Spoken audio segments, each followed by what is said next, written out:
من قناة أخبار متنوعة، أهلا بكم.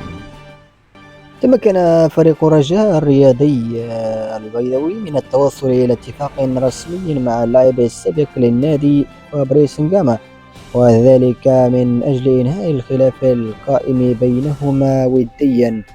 وتفاهم الرجاء الرياضي مع نجاما بالحصول على مبلغ 50,000 دولار من مستحقاته العالقة بذمة النادي خلال الأسابيع الجارية، على أن يحصل على المبلغ المتبقي على دفعتين بتواريخ محددة.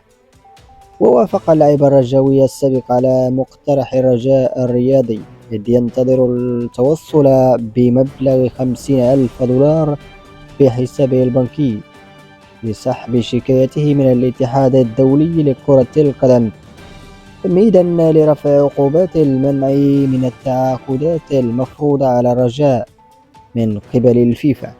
وكان نجاما قد لعب سنوات لفريق الرجاء، وتوج معه بلقب البطولة الاحترافية والكاف والسوبر الأفريقي وكأس محمد السادس، قبل أن يغادر القلعة الخضراء عقب انتهاء عقده بنهاية الموسم الرياضي الماضي.